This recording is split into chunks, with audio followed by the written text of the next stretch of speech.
with my cancer treatments, I've been thrown into medical menopause, and I've actually found my symptoms have 10x'd since. People think I've got this Hermione Granger time turning. That clarity when I quit drinking with having ADHD, honestly, was life changing. I will just ask my AI friend to come up with a checklist of all the things I need to think about. You just happen to navigate and understand each child is going to be slightly different. And there might be some peripheral things that are going on for them. I think the earlier that you can get them educated, that their brain is wired a different way, and that is not a bad thing, and that they understand what they have and why it's the superpower and why it makes them slightly different to maybe some of the other kids in the class. I think the earlier that you can educate them and they start getting an understanding of it, which is probably going to be around like the 11 to 13 mark, and they can then educate themselves on it, then they can put things in place themselves. So, I mean, I'm constantly reminding them about different things. Liliana has a peanut allergy, so she has to take her EpiPens everywhere. If she doesn't take her EpiPens anywhere, she might die. So it's hard for her with ADHD, like she has to have them. So we have these constant, like, have you got them? Have you got them? She's literally got to take them everywhere. So things like that can be challenging, just to remind them that they have to just function in life, so that's Yeah, and that's a challenge all the way through, isn't it? I mean, I've got asthma, and I have to have my inhaler like uh everywhere, and I've had instances where typically always forget it. So like one thing that I do now is well, I've got two inhalers.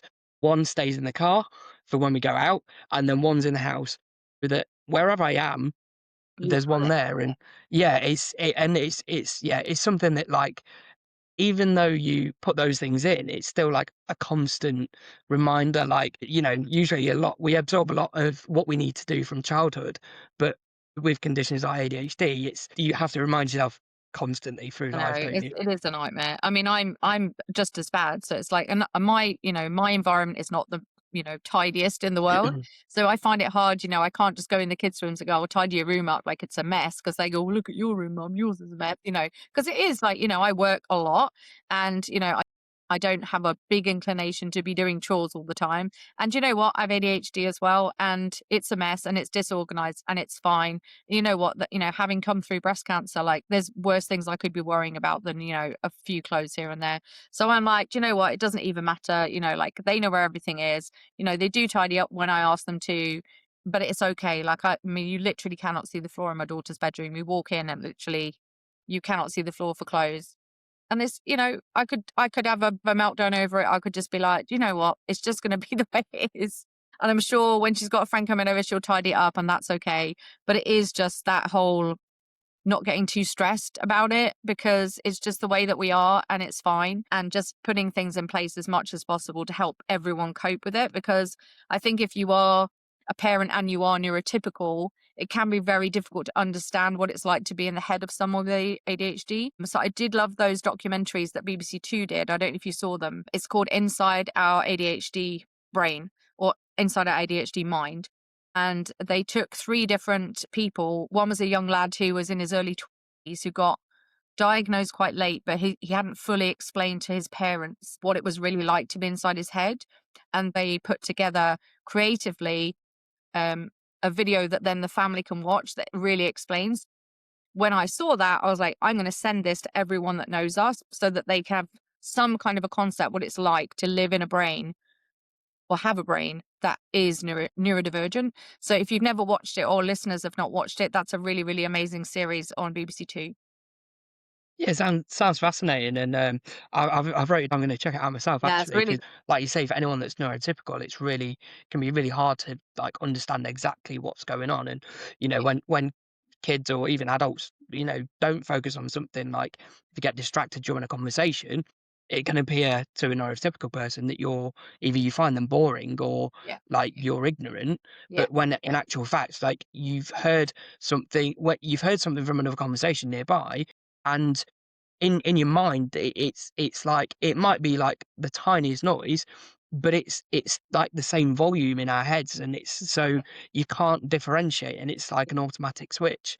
yeah. So yeah, I'll definitely check that out Yeah, and I for think sure. even I've just done it to you. I was about to say a point. Like we can interrupt people, right? I do it all the time because I want to make a point and I can't wait to say the point because I know if I wait, it's gone.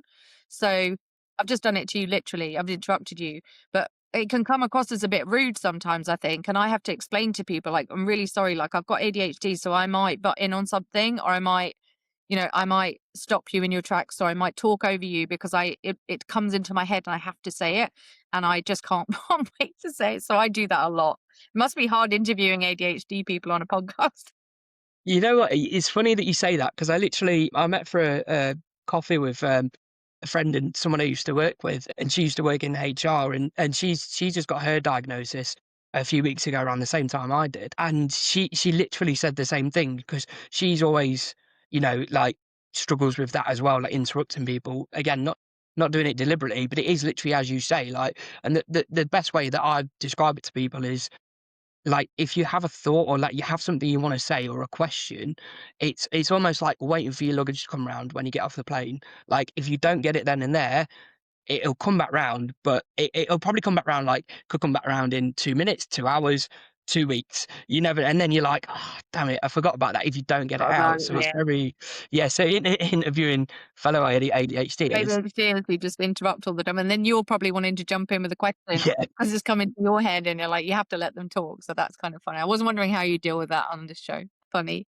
Yeah, definitely. It's a task, and like holding myself back as well is a thing, and I think it's probably part of that like masking thing and like needing to be, the kind of host, and what's typically, you should do as a host is wait for someone to finish talking.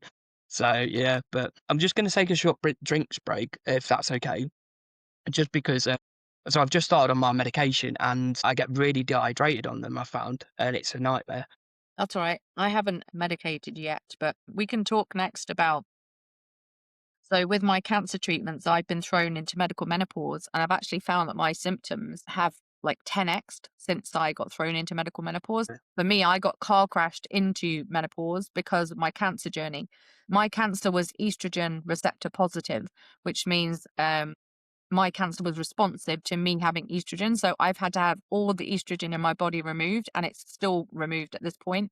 So I have ovary suppression injections every month, and I'm on tablets for 5 years to stop me from having any estrogen in my body.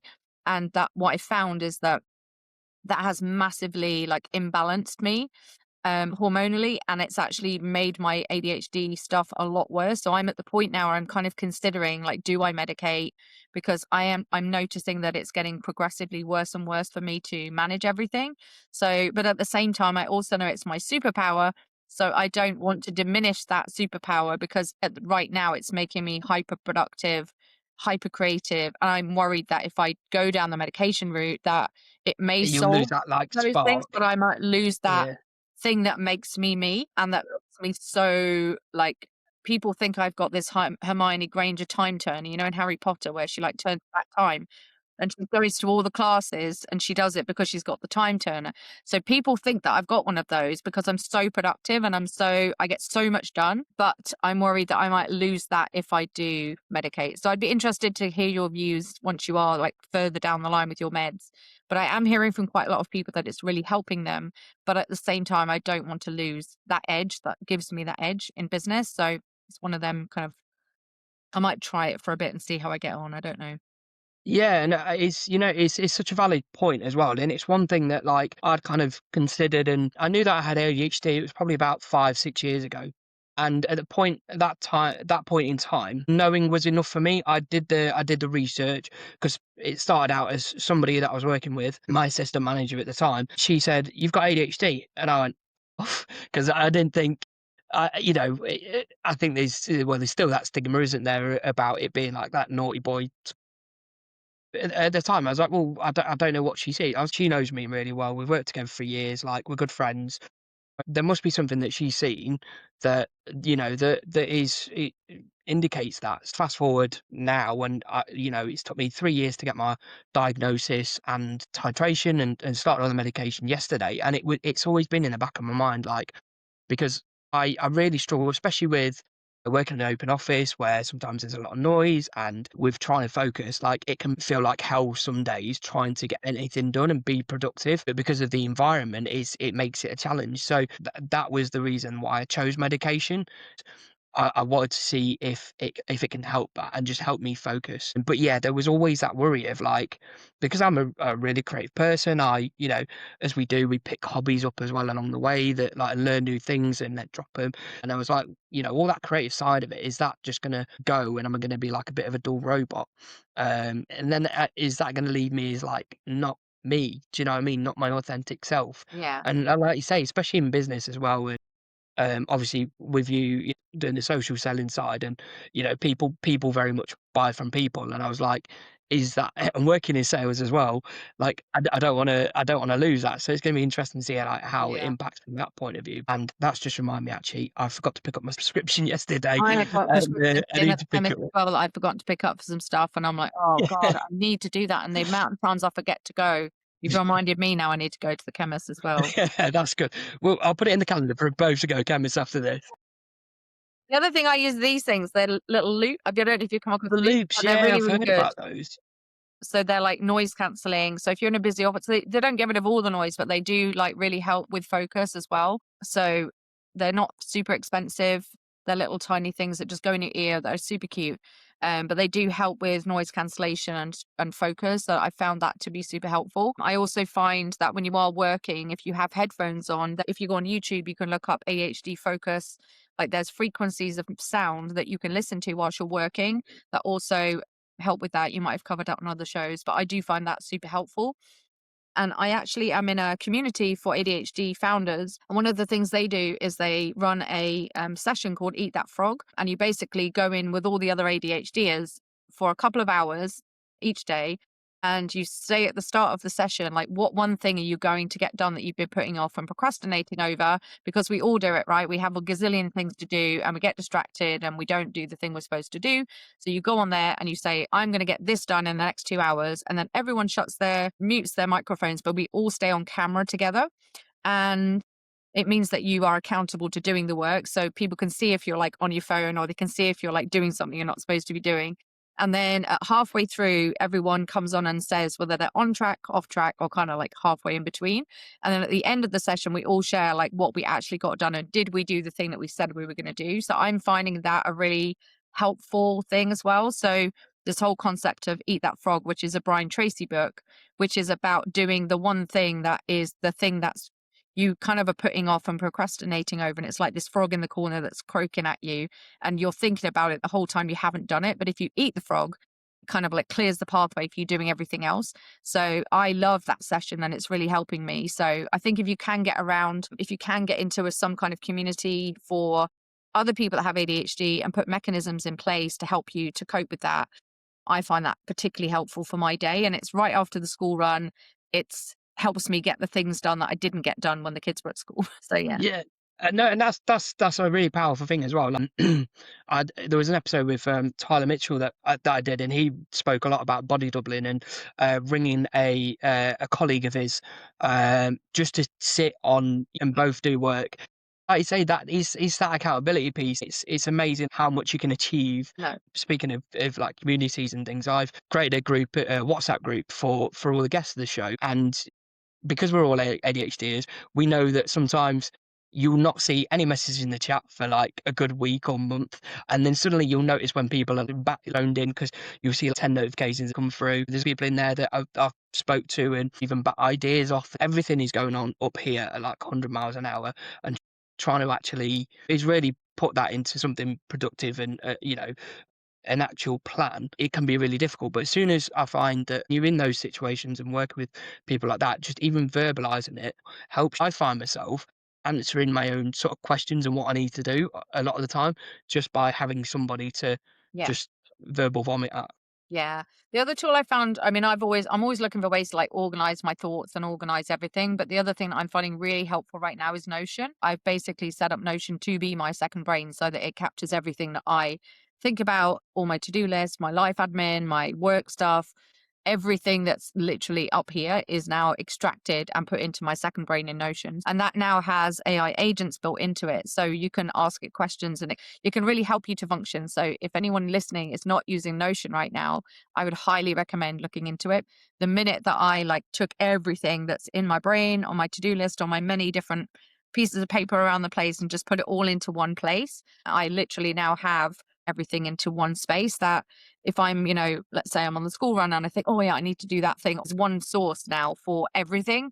And it keeps me hyper organized and hyper focused on what I actually need to be doing. So I'd recommend that if that's a really good one.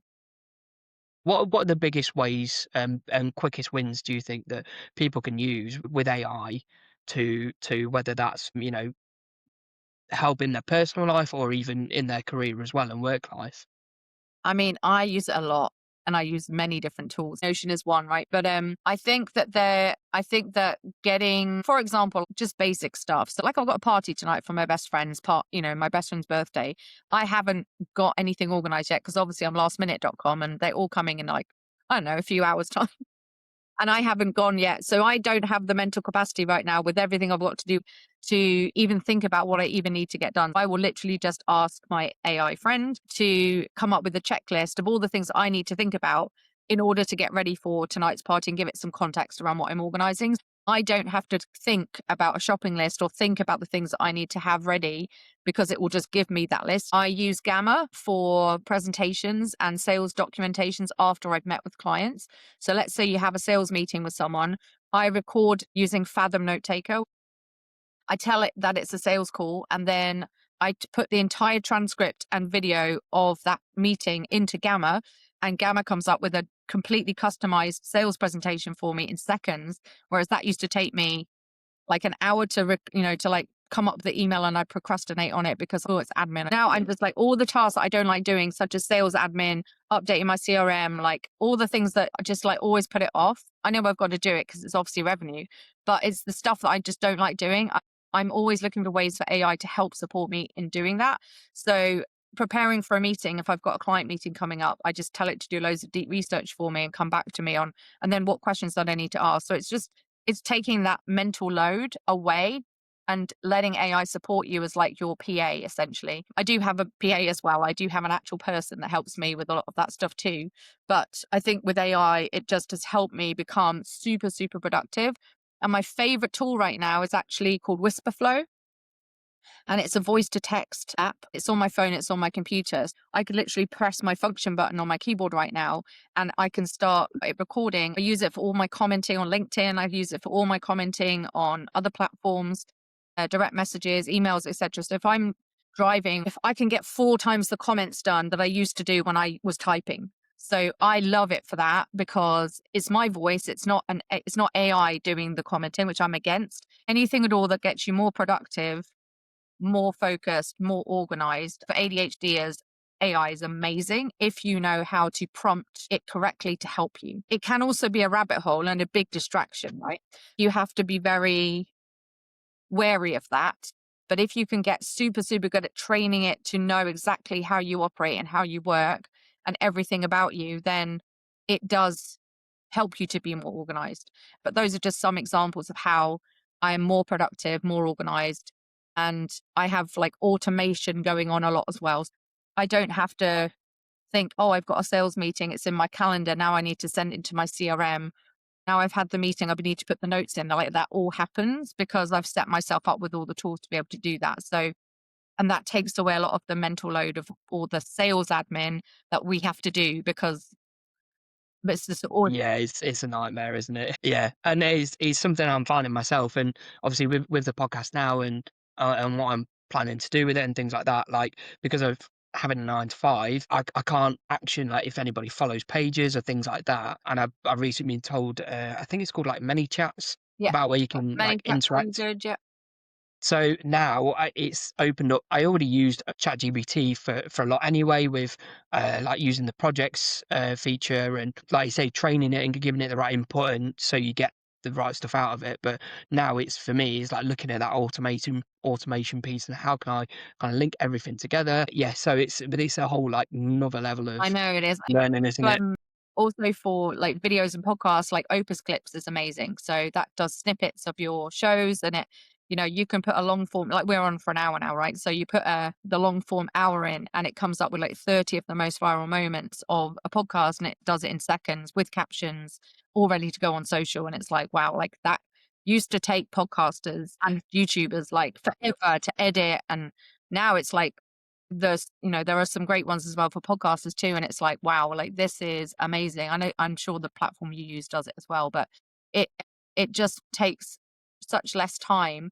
And I think anyone that is out there kind of resisting it for whatever reason, I'm like, listen, this is gonna, especially if you have ADHD, this is gonna change your life, because if you actually get the right tools in place and the right systems in place, it can super 10x your productivity in ways that you could never possibly imagine. And I always say to people, like, if my dad, who is like 73, in Portugal, who's retired, can like get to grips with it, because he's like, he loves it now because I trained him how to use it. But if he can do it, like anybody can do it. There's no excuse for you not to be able to actually make these things work for you.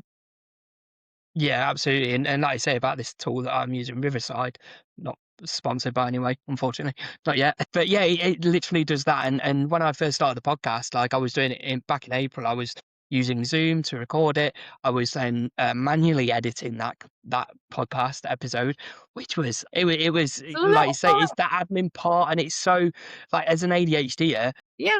like it was really difficult to do. But this tool, like as soon as we finish recording today, it will create me an episode, it will add my branding, it will also create those clips as well, like you say about social media. It now scores them on how well it thinks that they'll perform, like with the hooks and things like that. Like the amount that it's come on in such a short space of time as well, because not all of these features were available on the system when I first got it in June, is like Yeah, it's it's moving crazy. It's so crazy. fast, so fast.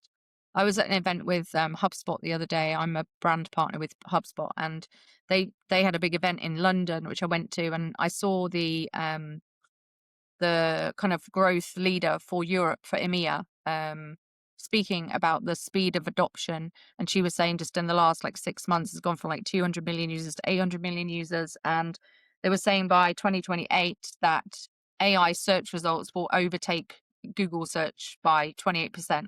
So, it's not going away. It's going to become mainstream for everyone. It's just the more earlier you adopt it, the further ahead you are of everybody else. So I think it's, the images it can create, like everything is amazing. Like, you literally, I would have spent, even for like life admin stuff, oh, we've got a barbecue, just put it into ChatGPT or put it into Gemini Banana, whatever it's called, and create an image for this invitation for this party. And it's like, it does it in seconds.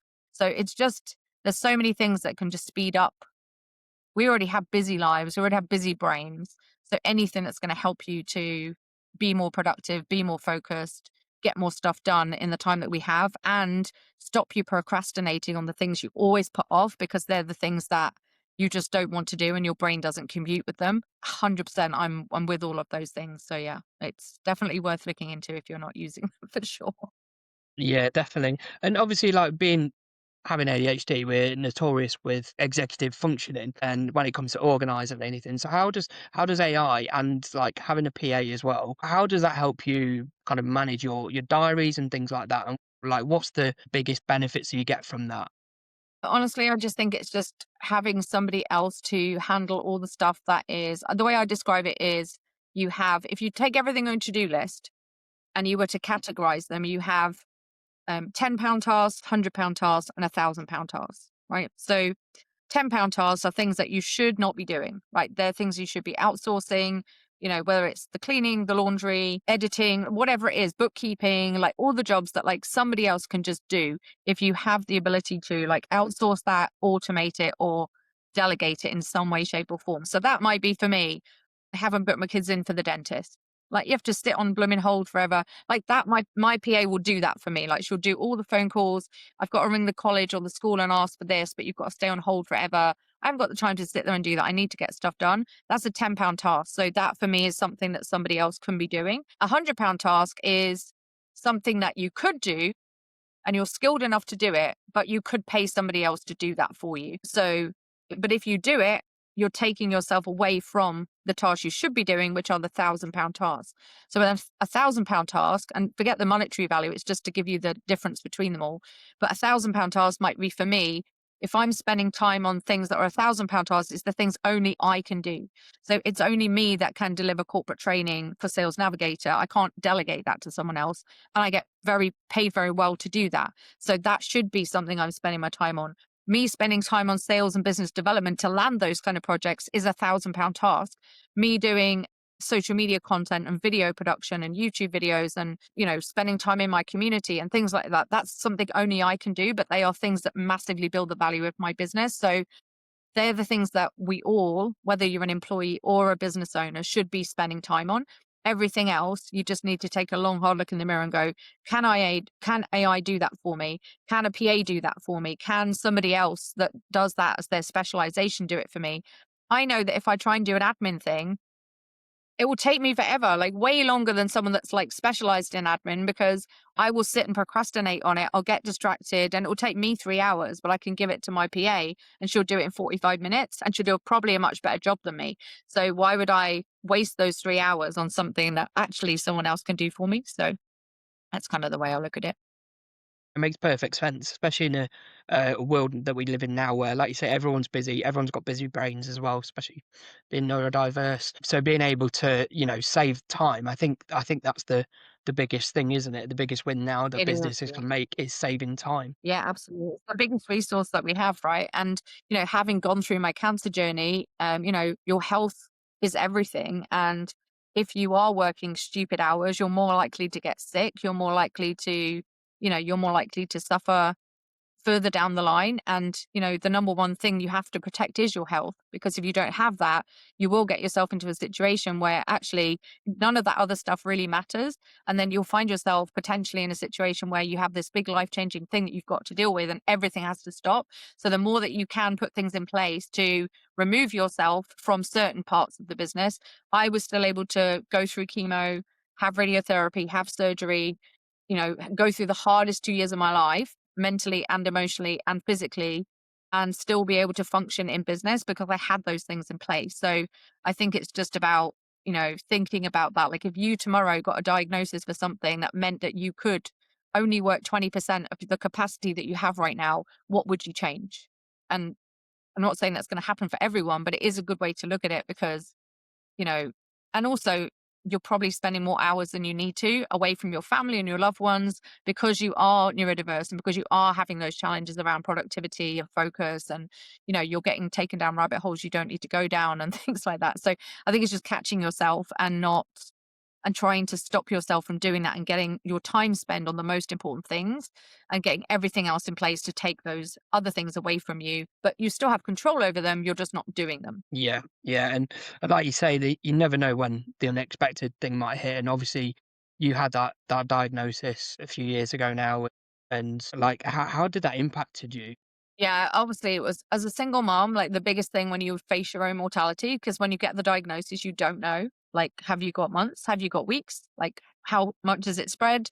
Like, how bad is it? You just don't know any of that stuff and you wait in this limbo period. And I think that's, as neurodiverse people, we have like an overthinking brain and we tend to go a million miles an hour and we tend to want to the worst thing you can do in that situation is start going onto Google and like start trying to diagnose yourself. But I think we have a tendency to try and do that. So I just wanted to like educate myself as much as possible. So when I went to get the news, whether it was good, bad, or ugly, I'd kind of know what I was dealing with. So I think when you are faced with a situation where you do have to face your own mortality, it does completely shift your whole perspective on life. And of course, I've come the other side of it now. I got diagnosed literally, I had my surgery 2 years ago last week. So it's still quite recent for me. And I've only just come out the other side of kind of feeling you'll never be the same person again as well. You kind of have to go through this grieving process of understanding that you're never going to be the same physically, emotionally, mentally, everything's changed. I feel like I've had a bit of a personality transplant, if I'm honest. And I've gone from being really confident, extrovert, like networking queen to being like one of the most socially anxious people. And I never thought I would say that about myself because I've just always been that way. And like having been stuck in my house for like all of COVID, come out the other side of COVID, and then go straight into breast cancer. Like I literally spent 4.5, 5 years hibernating. And now I feel like I've really got to retrain myself to be kind of get myself back as much as possible to what I was before, but I'm never going to be that person again. So I think the focus now is very much on, inner peace, no stress, joy, happiness, like spending time with the kids, like everything else does not matter. Like that to-do list does not matter. Your inbox that's full and not responded to does not matter in the grand scheme of things. And I think now I'm just a lot more chill. I'm also sober as well. I got sober 3 years ago on New Year's Eve. And Congratulations. thanks. And that was 10 months before I got my cancer diagnosis. So I didn't stop drinking because I got cancer. I stopped drinking and then I found out I had cancer. So I think that as well. I think we as ADHDers tend to go for coping mechanisms, and mine was drink. And it wasn't super bad until more recently when I was having challenging years with my kids. When we were clashing, I was hitting the bottle basically. And I got to a point where I was like, this has to stop. Like, I'm not emotionally regulated anymore. I'm not handling situations and something needs to change. And I thought, well, it starts with me. I have to be a better example. So I quit drinking, got sober, and I now actually don't have any vices now. I switched from drinking to vaping, and then I quit vaping. Then I went from vaping to energy drinks, and I've quit energy drinks. So like there's always something that I'm like Yeah. something there that's like a vice. But I feel like now I'm clear of all of the vices. I think it's not really anything now that I kind of hook onto for my dopamine hits, or my, coping mechanisms with things. And I think actually having cancer, that was probably the thing that would have tipped me over the edge to going back to drinking. So I think anything that gets thrown at me now, I'm definitely never going back. And I think like that clarity that I got when I quit drinking with having ADHD, honestly, was life changing. Focus, proper restful sleep, like so many things shifted for me when I quit drinking as an ADHD brain. So if you're thinking about it or you're sober curious, like just try it for a bit, because even if you can go 4 to 12 weeks, like it just makes the biggest difference, honestly, with having ADHD. And I think there's a very common thread of people that have ADHD that do use coping mechanisms, particularly drink. And I think that you do need to probably check yourself a little bit and just think, why am I doing this? Like, it's largely because you're probably trying to cope with not the pain, but like the challenges that come with having a neurodiverse brain, basically. Yeah, because it definitely has a different impact, doesn't it? Binge drinking as well, which is really quite common with ADHD. It leads to bad decisions, obviously poor decision 100%. making. The decision making thing is a big one for sure. I think that's yeah. I think it's one of those, it's probably people listening to this that listen to your show will be recognizing everything that we're both saying. And I think it takes a lot of courage to like do that. And I think when you also go onto your meds as well, like that's a big thing, isn't it? Like you have to not be, I know a couple of people that have just switched to medication recently, and it was a big thing with the level of meds that they're on. Like they cannot be drinking whilst they're on those medications. So I think you get a lot of clarity and I think it's the best thing. Honestly, sobriety absolutely rocks. But I was the party girl. I was the last in the bar at events. I was the one that was, up till 5 in the morning, doing rounds of shots, binge drinking, losing 3 hours of a night, and not knowing what happened, like all of that madness that happens when we drink, right? And I was the classic binge drinker. But then I found myself also drinking in the evenings when I was just on my own as well. I was like, no, this is not good. Like, I can't be doing a couple of bottles a night on my own just to cope with the fact that I've got like kids that are neurodivergent and causing me lots and lots of headaches. I Yeah, I just had to change something. And that was the biggest shift for me in terms of, helping everything to be better and clearer and just be more emotionally regulated. I think that was the biggest thing for me. With LinkedIn, how can neurodiverse creators use LinkedIn and social media in a way that suits their brain rather than against it?